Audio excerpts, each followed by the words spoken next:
Movie start होती है। हम देखते हैं एक एलाइजा नाम की लड़की को जो बचपन से बोल नहीं सकती। वो सिर्फ इशारों में ही बात करती है। दरअसल एलाइजा के गले पे कुछ ऑपरेशन के निशान होते हैं क्योंकि बचपन में ही किसी ने उसका वॉइस बॉक्स निकाल लिया होता है। एलाइजा बिल्कुल अकेली होती है और वो अनाथ होती है। उसकी लाइफ में सिर्फ दो ही फ्रेंड्स होते हैं, एक जाइल्स जो कि उसका पड़ोसी है। जाइल्स एलाइजा को बेटी की तरह मानता है क्योंकि जाइल्स का भी इस दुनिया में कोई नहीं होता। एलाइजा एक गवर्नमेंट साइंस रिसर्च सेंटर में सफाई कर्मचारी का काम करती है। वहाँ भी लोग उसकी ज्यादा रिस्पेक्ट नहीं करते, सब उसे बेवकूफ बोलते हैं। लेकिन यहाँ एक जेल्डा नाम की अफ्रीकन औरत होती है जो कि एलाइजा की बेस्ट फ्रेंड है क्योंकि वो एलाइजा के सारे इशारे अच्छे से समझती है और वो जो भी अपनी साइन लैंग्वेज में बोलती है वो उसे ट्रांसलेट करके बोल के सबको बताती है। इसलिए ये दोनों इस लैब में पूरे टाइम साथ में ही काम करते हैं। फिर वहाँ इस लैब का सिक्योरिटी इंचार्ज आता है और एक अनाउंसमेंट करता है और बोलता है आज हमारी इस लैब में एक टीम आ रही है जो अपने साथ बहुत ही यूनिक और बहुत ही खुफिया चीज लाने वाले हैं। इतनी खुफिया चीज इस लैब में आज तक नहीं आई। तभी वहाँ कुछ लोग आते हैं जो अपने साथ एक सील्ड वाटर टैंक लेके आते हैं जिसमें एक जीव होता है जो अजीब सा साउंड निकाल रहा है, जिससे सुन के एलाइजा उसके पास जाती है और जैसे ही वो उस टैंक के पास जाती है तभी वो जीव जोर से आवाज निकालता है। वहाँ खड़े डॉक्टर्स उस टैंक को वहाँ से अंदर ले जाते हैं और सिक्योरिटी इंचार्ज एलाइजा को बाहर भेज देता है। फिर अगले दिन जब एलाइजा और उसकी फ्रेंड जिल्डा उसी रूम के पास सफाई कर रहे होते हैं जहाँ उस जीव को रखा गया है तभी उन्हें वहाँ से किसी के चीखने की आवाज आती है। फिर जब वो दोनों वहाँ देखते हैं तब उन्हें वहाँ एक आदमी दिखाई देता है जो कर्नल है और ये उस जीव पर रिसर्च करने वाली टीम का हेड है। फिर वहाँ डॉक्टर्स की टीम आती है और उसे इलाज के लिए वहाँ से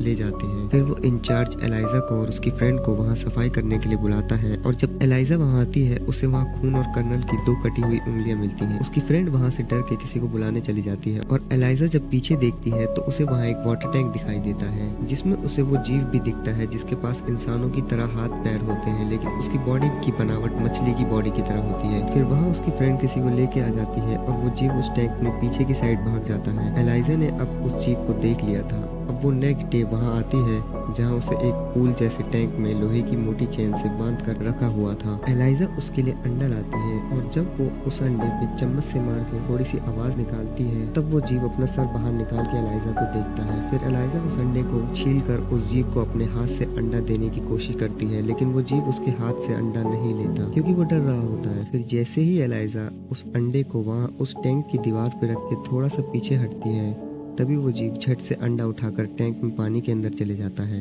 और एलाइजा वहाँ से बाहर निकलती है तो जिल्दा बाहर ही होती है और वो एलाइजा से बोलती है हमें वो कर्नल बुला रहा है। जब वो दोनों कर्नल के कैबिन में जाते हैं तब कर्नल उनसे बोलता है उस लैब में जो जीव है वो बहुत ही खतरनाक है और घिनौना है जिसने कल ही मेरी दो उंगलियां भी काट दी हैं। तुम दोनों वहाँ सिर्फ सफाई किया करो और निकल जाया करो। हम उस जीव को साउथ अफ्रीका के कीचड़ से घसीट कर यहाँ लाए हैं और सारे रास्ते मैं और वो एक दूसरे के दुश्मन बने रहे हैं। लेकिन एलाइजा अगले दिन फिर उस जीव के पास जाती है और इस बार वो एक म्यूजिक सिस्टम वहाँ लेके जाती है और म्यूजिक बजाकर उस टैंक की वॉल पर अंडा रखकर खुद भी खाना खाने लगती है। वो जीव अंडे को खाता है और फिर वो म्यूजिक सुनने के लिए बाहर आता है और एलाइजा और वो जीव अब तक इशारों में एक दूसरे से बात भी करने लगे थे और एलाइजा एक नया दोस्त पाकर बहुत ही खुश थी क्योंकि उसकी फ्रेंड जिल्डा और उसके पड़ोसी जाइल्स के अलावा इस दुनिया में उसका कोई नहीं होता है। इसलिए उसे इस बात से कोई फर्क नहीं पड़ता कि वो जीव कितना अजीब दिखता है। वो रोज लंच के टाइम में उसके लिए अंडे लेके जाती और उसे रोज अलग अलग सिंगर का म्यूजिक सुनाती है और उसके टैंक के सामने डांस भी करती है। वो अपना स्वीट टाइम उसके साथ स्पेंड करती है और इशारों में बात भी करती है। तभी एक दिन उसी टीम का डॉक्टर भी उन दोनों को बात करता हुआ देख के समझ जाता है कि इस जीव और एलाइजा के बीच कोई ना कोई कनेक्शन अब तक हो चुका है। लेकिन वो ये बात एलाइजा से छुपाता है कि उसे सब पता है। वैसे डॉक्टर एक साइंटिस्ट होता है जो कि इस जीव पर रिसर्च कर रहा होता है अमेरिकन गवर्नमेंट की तरफ से, लेकिन असलियत में ये एक रशियन जासूस होता है जो कि रशियन गवर्नमेंट के लिए अमेरिका में अमेरिकन गवर्नमेंट की रिसर्च की सारी जानकारी रशियन गवर्नमेंट को देता है क्योंकि ये वो टाइम होता है जब पूरे वर्ल्ड में कोल्ड वॉर चल रही होती है। इसलिए सब देश एक दूसरे की साइंटिफिक और पॉलिटिक एक्टिविटीज पर नजर रखते हैं। फिर नेक्स्ट डे जब एलाइजा उस जीव के पास दोबारा जाती है तब वो देखती है कि उस जीव को किसी ने बहुत ही बेरहमी से टॉर्चर किया होता है जिसकी वजह से उसकी पूरी बॉडी से खून आ रहा है। तभी एलाइजा वहाँ किसी के आने की आवाज सुनती है और वो जल्दी से पीछे की साइड जाके छुप जाती है। फिर वहाँ वो कर्नल आता है और वो इस जीव से बहुत ही नफरत करता है। उसी ने इस जीव को इतना टॉर्चर किया होता है और उसे अपनी एक आयरन रॉड से जिसमें से बहुत ही हाई वोल्टेज करंट निकलता है उससे एक शॉक लगाता है। तभी थोड़ी देर में वहाँ जर्नल आ जाते हैं और वो इस जीप को देखकर बोलते हैं, अरे ये तो बहुत ही बड़ा है, मैं तो सोच रहा था ये कोई छोटा सा जीव होगा। फिर कर्नल कहते हैं, हम इसे अमेज़न के जंगलों से यहाँ लाए हैं और वहाँ के लोग तो इसको भगवान समझते हैं और इसके लिए पानी में खाने का सामान और फूल भी चढ़ाते हैं, लेकिन ये जीव हमारे किसी काम का नहीं है, हमें इसका जिंदा ऑपरेशन करके देखना पड़ेगा कि ये काम कैसे करता है। तभी डॉक्टर बोलते हैं कि ये एक बहुत ही यूनिक जीव है, ये पानी और जमीन दोनों जगह सांस ले सकता है। फिर कर्नल बोलता है, ऐसा तो मेंढक भी कर सकता है। और फिर डॉक्टर जनरल को जोर से बोलता है, आप लोग इसे मार नहीं सकते। फिर जनरल बोलता है, जरा ध्यान से मेरे कंधे पे सितारे गिनो, ये पूरे 5 हैं और मैं जो चाहूँ वो कर सकता हूँ। और वो डॉक्टर को बोलता है, जल्दी इसकी चीर फाड़ करके देखो इसके अंदर आखिर क्या है, इससे तुम्हें भी बहुत कुछ नया सीखने को मिलेगा। डॉक्टर बहुत ही दुखी हो जाता है क्योंकि भले ही वो एक दुश्मन देश का जासूस होता है लेकिन एक नेक दिल इंसान भी होता है। और एलाइजा भी वहाँ खड़े होकर सब सुन रही होती है और उसे बहुत ज्यादा दुख होने लगता है। और वो जब घर आती है तो अपने पड़ोसी जाइल्स को सब कुछ बताती है और उसे बहुत रिक्वेस्ट करने लगती है कि प्लीज तुम उस जीव को वहाँ से निकालने में मेरी हेल्प करो। जाइल्स नहीं मान रहा होता है, वो बोलता है ये गैर कानूनी है, लेकिन एलाइजा उसे बहुत रिक्वेस्ट करती है और उसे इशारों में बोलती है, वो बिल्कुल मेरी तरह है, वो भी इशारों से बात करता है और कुछ बोल नहीं सकता और वो भी मेरी तरह बिल्कुल ही अकेला है और वो मुझे देख के बहुत ही खुश होता है। लेकिन जाइल्स कहीं जाने के लिए लेट हो रहा होता है और एलाइजा से बड़े दुखी मन से बोलता है, यहाँ तो इंसानों की भी वैल्यू नहीं है और वो तो एक इंसान भी नहीं है, और वहाँ से चला जाता है। वो वापस आता है तब एलाइजा से बोलता है,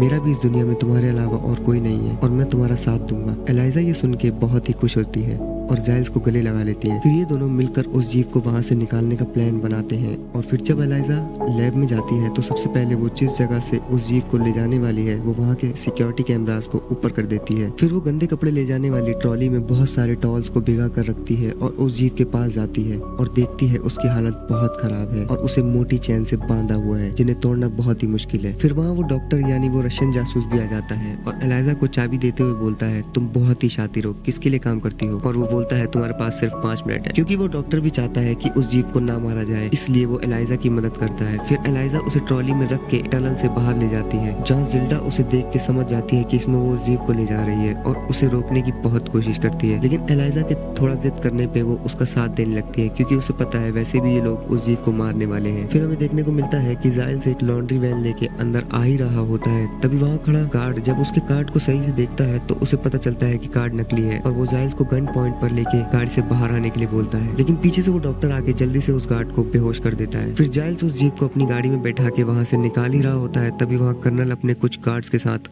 आता है क्योंकि उसने कैमरे में देखा था कि गेट पर कुछ गड़बड़ है। लेकिन जब तक वो वहाँ पहुँचता है तब तक वो सब वहाँ से निकल जाते। फिर एलाइजा जल्दी से घर पे आके उस जीव को बाथ टब में रखती है, लेकिन वो जीव बेहोश हो जाता है। फिर एलाइजा जब उस पानी में नमक डालती है तब उसे होश आ जाता है और वो डिसाइड करती है कि इस मंथ की 10 तारीख को वो उस जीव को पास की ही एक नहर में छोड़ देगी, क्योंकि 10 तारीख को वो नहर ज्यादा बारिश की वजह से ओशन में मिल जाएगी और वो जीव ओशन में वापस चला जाएगा। नेक्स्ट दिन जब एलाइजा अपने काम पर जा रही होती है तब उसकी फ्रेंड बहुत ही घबराई हुई होती है, लेकिन एलाइजा के चेहरे पर एक स्माइल होती है और जाइल्स उस जीव की पेंटिंग बना रहा होता है और पेंटिंग बनाते बनाते उसको नींद आ जाती है। जब जाइल्स सो रहा होता है तब वो जीव उस बाथ टब से बाहर आ जाता है और जाइल्स की बिल्ली को खा रहा होता है। पीछे से जाइल्स आता है और उसे रोकता है तो वो जीव वहाँ से भाग जाता है, लेकिन जब वो जीव वहाँ से भागता है तो वो गलती से जाइल्स के हाथ में अपने नाखून से खरोच मार देता है। फिर जब एलाइजा वहाँ आती है वो देखती है जाइल्स के हाथ से खून निकल रहा है, लेकिन जाइल्स बोलता है कि तुम मेरी फिक्र मत करो, मैं ठीक हूँ और उसकी कोई गलती नहीं है, वो एक जंगली जीव है, हम उससे ज्यादा उम्मीद नहीं रख सकते, तुम जल्दी से जाओ और उसे ढूंढो। एलाइजा उसे ढूंढने जाती है और नीचे बने थिएटर में उसे वो मिल जाता है और जब वो उस जीव को वापस लेके आती है तो हम देखते हैं वो जाइल्स के सिर पे हाथ रखता है और जाइल्स को भी अपने सिर पे हाथ रखने के लिए बोलता है और उस जीव में ब्लू कलर की लाइट जलने लगती है। जब नेक्स्ट मॉर्निंग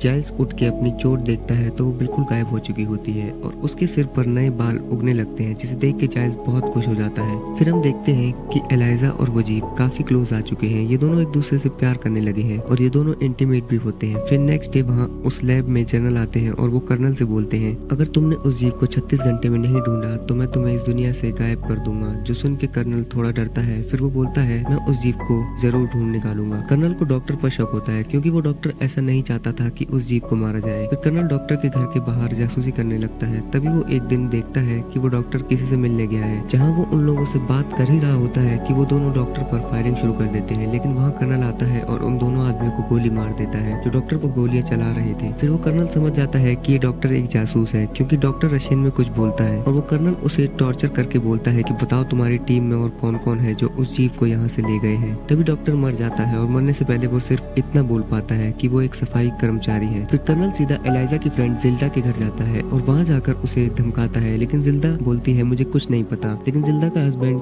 कर्नल को सब सच बोल देता है और बोलता है मैंने अपनी वाइफ को उस जीव के बारे में फोन में बात करते हुए सुना है, वो एलाइजा के घर पर है। ये सुनते ही कर्नल जिल्डा के हस्बैंड को थैंक्स बोल के वहाँ से सीधा एलाइजा के घर पर जाता है। लेकिन जिल्डा जल्दी से एलाइजा को फोन करके सब कुछ बता देती है और बोलती है जल्दी से वहाँ से उस जीव को लेके निकल जाओ क्योंकि कर्नल तुम्हारे पास आ रहा है। और जब तक कर्नल उसके घर पहुँचता है तब तक एलाइजा उस जीव को लेके वहाँ से निकल जाती है। आज 10 तारीख भी है और बारिश भी हो रही है। एलाइजा आज ही के दिन उस जीव को पास की छोटी नदी में छोड़ने वाली थी, इसलिए वो उस जीव को लेके सीधा उस रिवर के किनारे जाती है। लेकिन जब कर्नल एलाइजा के घर की तलाशी ले रहा होता है तभी उसे वहाँ वो नोट भी मिलता है जिसपे एलाइजा ने 10 तारीख के आगे लिखा होता है कि आज ही के दिन उस जीव को छोड़ना है। और उधर एलाइजा नदी के किनारे आती है और अपने फ्रेंड को बाय बोलती है, लेकिन ये दोनों एक दूसरे से बिछड़ने वाले होते हैं और इन्हें पता था कि ये दोनों अब कभी नहीं मिलेंगे। जैसे ही एलाइजा वापस आने के लिए पीछे मुड़ती है वहाँ कर्नल आ जाता है जो एलाइजा और जीव दोनों को गोली मार देता है। ये दोनों मर जाते हैं, लेकिन कुछ देर बाद वो जीव अपने आप को हील करता है और खड़ा होकर सीधा कर्नल के पास जाता है। इससे पहले कर्नल अपनी गन में गोली दोबारा रिलोड कर पाता, वो जीव कर्नल के गले में जोर से वार करता है और कर्नल वहीं मर जाता है। और फिर वो जीव एलाइजा की बॉडी को गोद में उठाकर नदी में कूद जाता है और वो उसे ओशन की गहराइयों में ले जाता है और एलाइजा के गले में हाथ रखता है और एलाइजा फिर से जिंदा हो जाती है और उसके गले में जो चोट के निशान होते हैं वो मछली के गिल्स में बदल जाते हैं, जिससे एलाइजा पानी में सांस ले पाती है। और ये दोनों आपस में बहुत ही खुश होते हैं क्योंकि ये दोनों ही एक दूसरे से बहुत प्यार करते हैं। क्योंकि इस जीव के अंदर बहुत सारी पावर्स थी, इसलिए वो एलाइजा को फिर से जिंदा कर देता है और कहानी का यही एंड हो जाता है। दोस्तों, आपको ये कहानी कैसी लगी हमें कमेंट करके जरूर बताइएगा और अगर आपको ये कहानी अच्छी लगी तो हमारे इस वीडियो को जरूर लाइक कीजिएगा और हमारे चैनल को सब्सक्राइब करके हमारे हौसले को और बढ़ाइएगा।